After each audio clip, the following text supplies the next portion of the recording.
आप लोग कैसे हैं? आप सभी लोगों को मेरा नमस्कार। जो लोग मुझे जानते हैं उनको तो बताने की ज़रूरत नहीं है, लेकिन जो लोग मुझे नहीं जानते हैं मैं ये बताना चाहता हूं कि मैं पिछले 25 वर्षों से सिविल सर्विस के बच्चों को इतिहास पढ़ा रहा हूं। मेरा नाम इंद्र नारायण यादव है और मैं कहीं न कहीं वर्तमान में इस समय ग्वालियर मध्य प्रदेश में सिविल सर्विस के बच्चों को इतिहास पढ़ा रहा हूं। मैं इलाहाबाद में भी पढ़ाया, मैंने इंदौर में भी पढ़ाया, वर्तमान में मैंने अभी जैसा कहा कि ग्वालियर में मैं पढ़ा रहा हूं।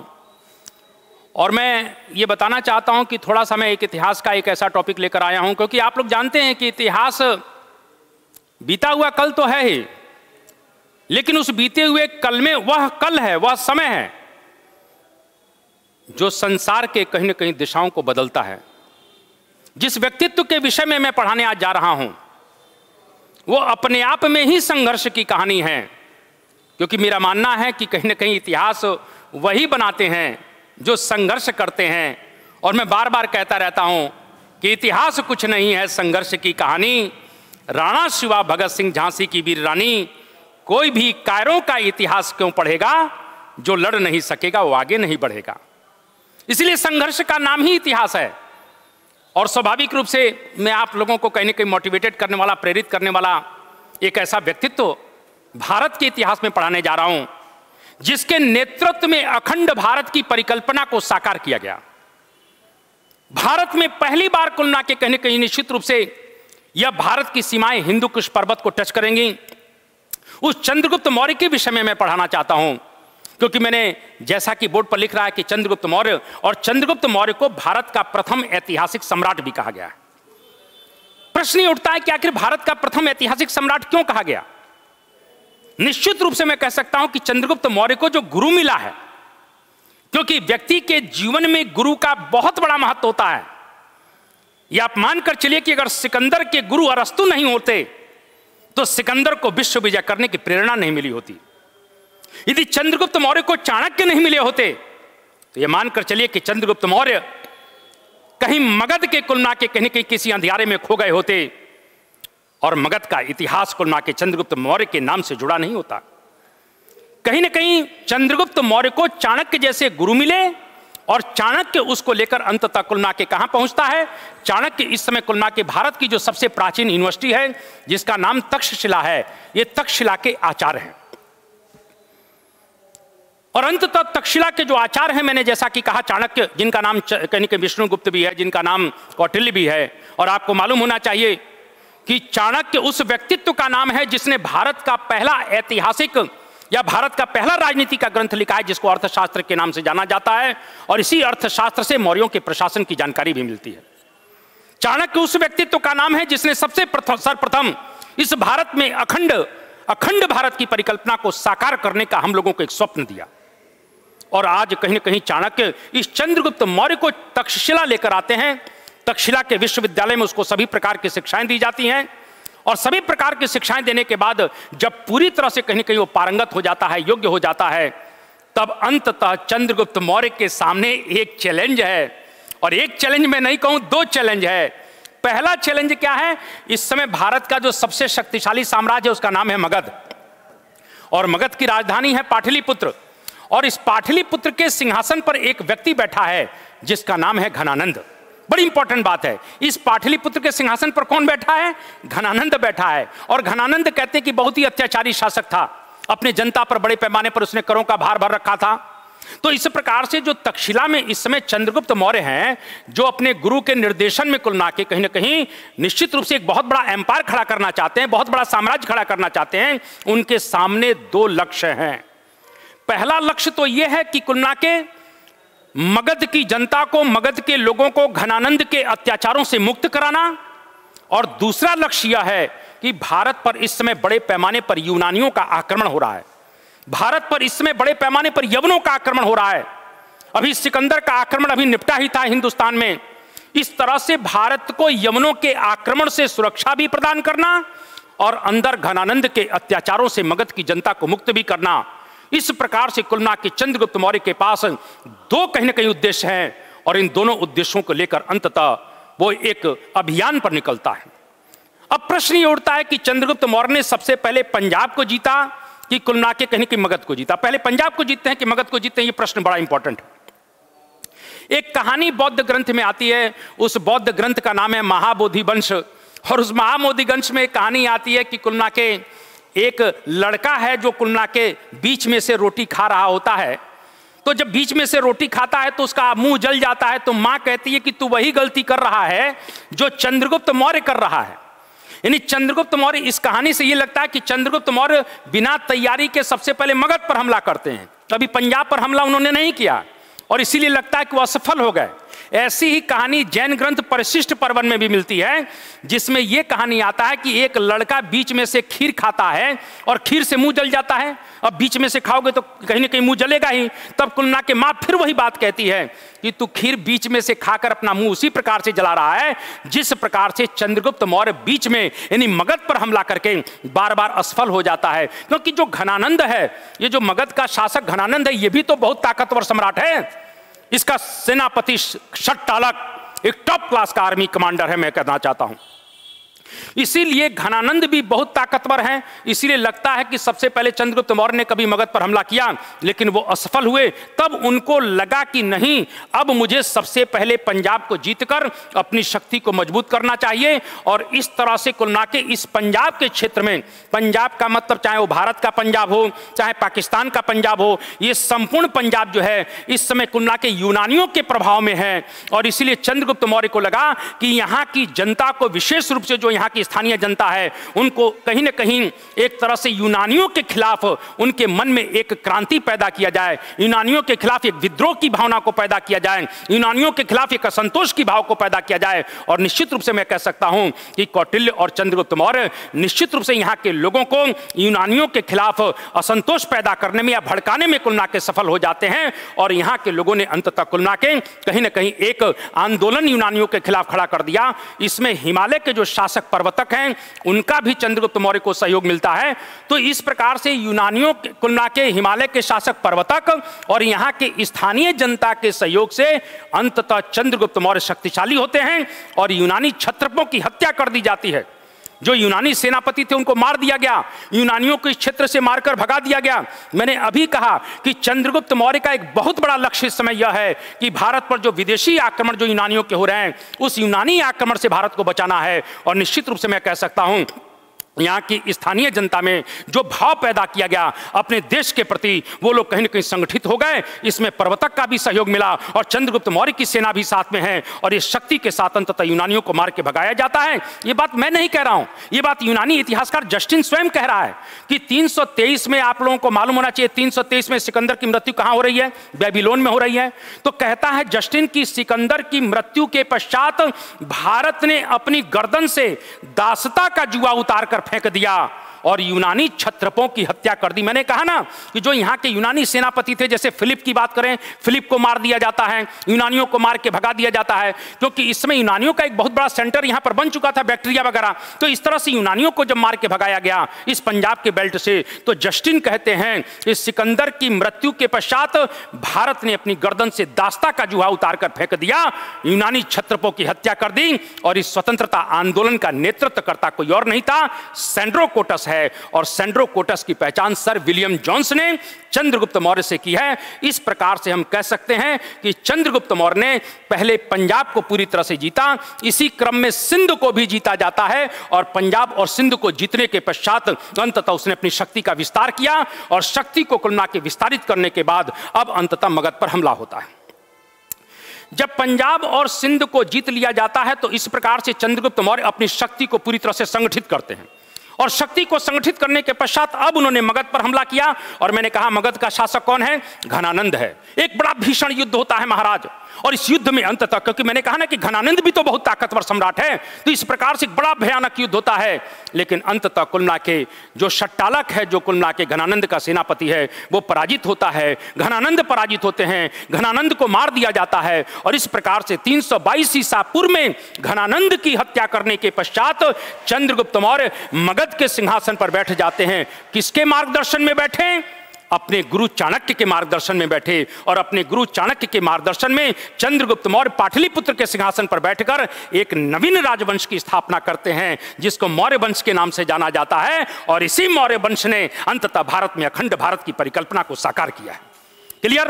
तो इस प्रकार से हम लोग ये पहले पढ़ें कि इसने पंजाब की पहले विजय की, सिंध की विजय की, उसके पश्चात तो मगध की विजय करता है। अब आता है पूर्वी भारत यानी बंगाल की विजय कैसे करता है, क्योंकि मगध भी आपको मालूम होना चाहिए बिहार में है। तो इस तरह से जब उसने मगध को पूरी तरह से जीत लिया तो अब प्रश्न आता है, क्योंकि मैंने अभी कहा कि वो कहीं ना कहीं भारत बंगाल की भी तो विजय कर रहा है, तो बंगाल की विजय करने के लिए उसने क्या किया? हमारे पास एविडेंस है भाई, एक अभिलेख है सोहगौरा, जरा ध्यान रखिएगा, एक अभिलेख है सोहगौरा और दूसरा है महास्थान अभिलेख। महास्थान अभिलेख, ये जो महास्थान अभिलेख है वो बांग्लादेश ढाका के पास से मिला है। इस अभिलेख में यह कहा गया, और इसी प्रकार से जो सोहगौरा अभिलेख है वो गोरखपुर से मिला है। तो एक जो है गोरखपुर से मिल रहा है और एक ढाका से मिल रहा है बांग्लादेश से। इन दोनों अभिलेखों में यह कहा गया है कि इस क्षेत्र में जब बहुत भयानक अकाल पड़ा था तो इस अकाल के समय में मौर्यों ने यहाँ की जनता के बीच में अनाज का वितरण किया, उन लोगों को अनाज कहीं ना कहीं प्रोवाइड किया। इस प्रकार से दोनों अभिलेख स्पष्टता करते हैं कि चंद्रगुप्त मौर्य के चंद्रगुप्त मौर्य के पास पूरा पूर्वी भारत यानी बंगाल भी उसके पास था। इस प्रकार से चंद्रगुप्त मौर्य ने बंगाल की विजय की। मैंने अभी आपको क्या कहा कि कुल मिला के चाणक्य ने इसको इसलिए बिठाला है कि इसके नेतृत्व में भारत में एक शक्तिशाली साम्राज्य खड़ा होना चाहिए, एक इतना शक्तिशाली साम्राज्य जिससे भविष्य में विदेशी आक्रमण की संभावनाएं पूरी तरह से समाप्त हो सकें। इसीलिए उसने पूर्वी भारत को फिर जीता। और पूर्वी भारत का प्रमाण मैंने बताया कि कहीं ना कहीं निश्चित रूप से दो हैं, पहला सोहगौरा अभिलेख, दूसरा महास्थान अभिलेख। बिहार में स्वयं वो गद्दी पर बैठा ही है, पाटलिपुत्र के सिंहासन पर। अब हम आते हैं कुल मिला के सेल्यूकस से युद्ध, बड़ी इंपॉर्टेंट बात है। सेल्यूकस से युद्ध से पहले मैं थोड़ा सा यहां पश्चिमी भारत में आना चाहता हूं, बड़ी इंपॉर्टेंट बात है, क्योंकि हमने पूर्वी भारत को जब जीत लिया है तो इस प्रकार से हम पश्चिमी भारत की बात, गुजरात की बात करना चाहते हैं कि क्या चंद्रगुप्त मौर्य के पास गुजरात था? तो कहीं ना कहीं निश्चित रूप से जब मौर्यों का पतन हो जाता है और मौर्योत्तर काल जब आ गया तो मौर्योत्तर काल में भारत राजनीतिक दृष्टि से कमजोर हुआ। और जब भारत राजनीतिक दृष्टि से कमजोर हुआ तो इस मौर्योत्तर काल में भारत पर बड़े पैमाने पर विदेशी आक्रमण शुरू हो गए। इन आक्रमणों में यूनानियों का आक्रमण भी हुआ, इन आक्रमणों में शकों का आक्रमण भी हुआ, पार्थियनों का भी हुआ, कुषाणों का भी हुआ। गुप्त जब पतन के गर्त में गए तो कुल मिला के कहीं हुणों का अटैक शुरू हो गया। इस प्रकार से इस उत्तर पश्चिम क्षेत्र से भारत पर जब आक्रमण होते हैं तो इसमें एक आक्रमण बड़ा महत्वपूर्ण है, शकों का। और शकों का एक शक्तिशाली सम्राट हुआ है जिसका नाम है महाक्षत्रप रुद्रदामन। क्या नाम है? महाक्षत्रप रुद्रदामन। और महाक्षत्रप रुद्रदामन ने कुल मिला के कहीं न कहीं मालवा और गुजरात पर पूरी तरह से कब्जा कर लिया। और मालवा और गुजरात पर जब उसने कब्जा कर लिया तो मालवा गुजरात पर कब्जा करने के पश्चात वो एक अभिलेख जारी करता है जो बहुत इंपॉर्टेंट है, मैं आपको बताना चाहता हूं। उस अभिलेख का नाम है जूनागढ़ अभिलेख। क्या नाम है? जूनागढ़ अभिलेख। अब प्रश्न उठता है कि जूनागढ़ अभिलेख की विशेषता क्या है? भारत में जूनागढ़ अभिलेख संस्कृत का पहला अभिलेख है, पहली विशेषता। इस जूनागढ़ अभिलेख में कुल मिला के स्वयं शक शासक जो मालवा में शासन कर रहा है, गुजरात में शासन कर रहा है, वो यह कह रहा है कि जिस सुदर्शन झील की मैं रिपेयरिंग करा रहा हूं, जो कुल मिला के कहीं ना कहीं जूनागढ़ में है, उस सुदर्शन झील का निर्माण चंद्रगुप्त मौर्य ने करवाया था। किसके लिए कराया था? अपनी जनता में सिंचाई की सुविधाएं बढ़ाने के लिए, अपनी जनता में सिंचाई की सुविधाओं को फैलाने के लिए, यहां से नहरों का निर्माण करवाने के लिए। इस प्रकार से चंद्रगुप्त मौर्य जब जूनागढ़ अभिलेख में यह आ रहा है कि उस क्षेत्र में झील का निर्माण अपनी जनता की सिंचाई की सुविधा के लिए कर रहा है, तो इसका मतलब क्या निकल कर आया? इसका मतलब यह निकल कर आया कि गुजरात पूरा का पूरा किसके पास था? चंद्रगुप्त मौर्य के पास था। इस तरह से जूनागढ़ अभिलेख से स्पष्ट होता है कि कहीं ना कहीं निश्चित रूप से कुल मिला के हम कह सकते हैं कि किसके पास था? जूनागढ़ अभिलेख से स्पष्ट है कि अंततः कुल मिला के मौर्यों के पास पूरी तरह से क्या है? गुजरात भी है। इस तरह से मौर्यों के पास गुजरात आ जाता है, ये बड़ी इंपॉर्टेंट बात है। थोड़ा सा हम लोग और आगे अगर बात करें तो कहीं ना कहीं निश्चित रूप से एक और इंपॉर्टेंट क्षेत्र है और उसकी बात करते हैं सेल्यूकस से युद्ध। अब सेल्यूकस से कैसे हो रहा है, ये बड़ी इंपॉर्टेंट बात हम लोग अगर कर लिया जाए कि सेल्यूकस से युद्ध कैसे कहीं ना कहीं हो, ये बड़ी इंपॉर्टेंट बात है कि सेल्यूकस से युद्ध कैसे हो रहा है, ये थोड़ी सी समझने की बात है। तो आपको मैं ये बताना चाहता हूं कि इसमें हिंदुस्तान की कहानी क्या है ये जरा समझ लीजिए, क्योंकि चंद्रगुप्त मौर्य के पास पंजाब तो पूरी तरह से आ चुका है। अब जब चंद्रगुप्त मौर्य के पास पंजाब पूरी तरह से आ गया तो एक बड़ी इंपॉर्टेंट बात है कि कहीं ना कहीं निश्चित रूप से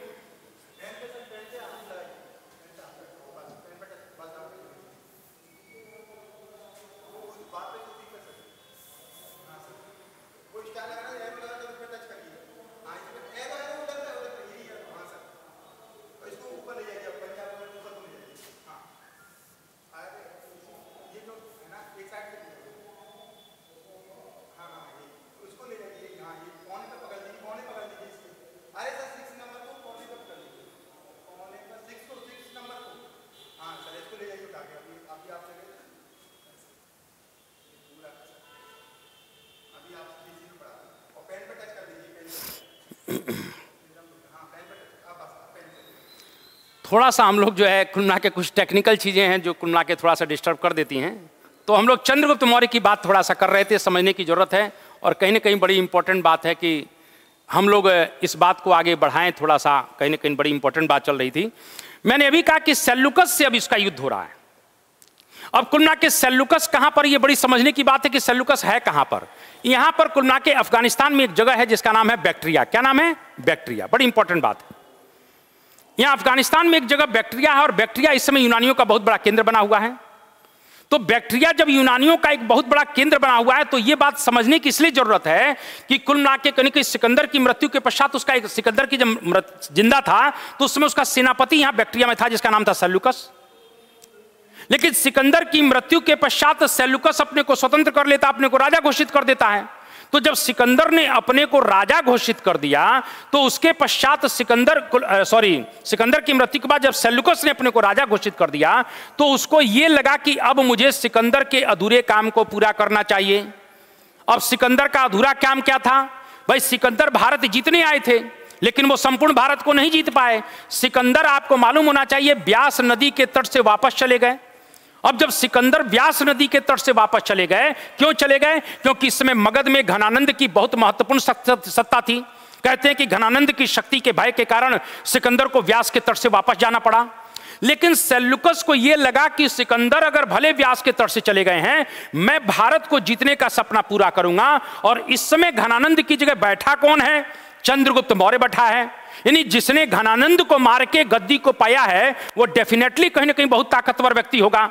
तो जैसे ये सिंधु नदी के तट पर सेल्यूकस भाई साहब पहुंचे, ये एक बहुत बड़ी सेना लेकर चंद्रगुप्त मौर्य इस प्रकार से सिंधु नदी के तट पर पहुंच जाता है और सेल्यूकस और चंद्रगुप्त मौर्य के बीच में 305 ईसा पूर्व के आसपास एक बड़ा भीषण युद्ध होता है और इस युद्ध में सेल्यूकस पूरी तरह से पराजित हो जाता है।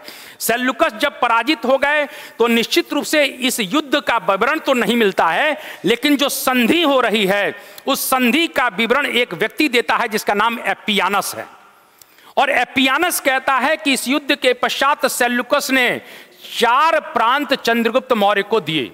कितने प्रांत दिए? 4 प्रांत। पहला एरिया, दूसरा अराकोशिया, बड़ी सुंदर बात है, जरा समझिएगा, अराकोशिया। तीसरा कौन सा दे रहा है? जेड्रोसिया। और चौथा कौन सा दे रहा है? पेरिपेनिसदाई। बड़ी इंपॉर्टेंट बात मैं कर रहा हूं। इस प्रकार से आप इस बात को मैं कहना चाहता हूं कि कहीं ना कहीं सेल्यूकस और चंद्रगुप्त मौर्य के बीच में सिंधु नदी के पास में एक बड़ा भीषण युद्ध होता है। सेल्यूकस पराजित होते हैं। अंततः कुल मिला के पराजित होने के बाद एक संधि होती है।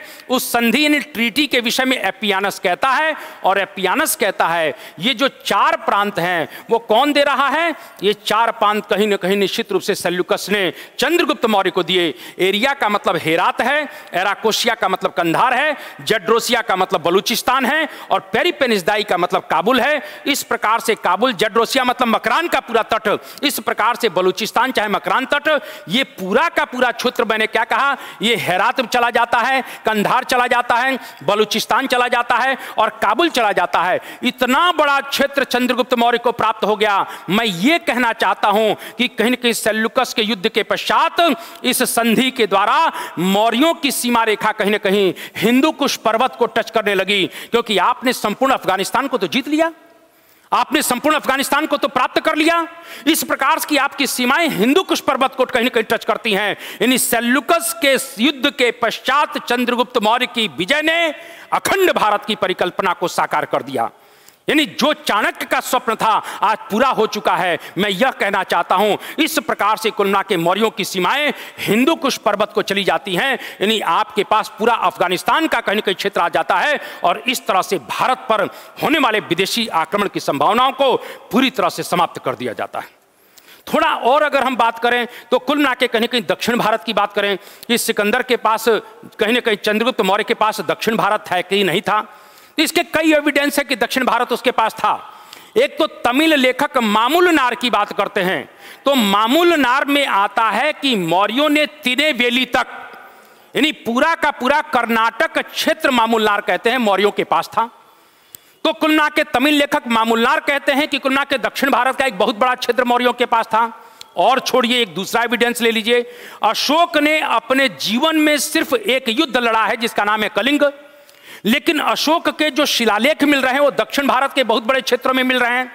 जैसे मास्की मिल रहा है, कर्नाटक में मिल रहा है, एरगुड्डी मिल रहा है, वो भी कर्नाटक में मिल रहा है, नेट्टूर मिल रहा है, वहीं मिल रहा है, कहीं न कहीं इस प्रकार सोपारा मिल रहा है, महाराष्ट्र में मिल रहा है। यानी अशोक के बहुत से अभिलेख दक्षिण भारत में मिल रहे हैं। इसका मतलब है कि अशोक ने जब इन क्षेत्रों को विजित नहीं किया तो निश्चित रूप से चंद्रगुप्त मौर्य के समय में संपूर्ण दक्षिण भारत का एक बहुत बड़ा भाग जीता गया होगा। और सबसे बड़ी बात है कि चंद्रगुप्त मौर्य अपने जीवन के अंतिम समय में जैन मुनि भद्रबाहु के प्रभाव में आने के पश्चात क्या बन गए? जैन बन गए। और जब जैन बन गए तो इस मगध में आपको मालूम होना चाहिए, ये मगध जो है जिसकी राजधानी पाटलिपुत्र थी, ये वही पाटलिपुत्र थी जो उस समय भारत की राजनीतिक सत्ता का केंद्र हुआ करती थी। मगध में जब 12 वर्षों का भीषण अकाल पड़ा तो चंद्रगुप्त मौर्य कहां चले आए? श्रवणबेलगोला कर्नाटक चला आता है और श्रवणबेलगोला कर्नाटक में ही उपवास के द्वारा या सलेखना पद्धति के द्वारा अपने शरीर का त्याग कर देता है। इस प्रकार से चंद्रगुप्त मौर्य ने अपना शरीर कहां तक त्याग किया?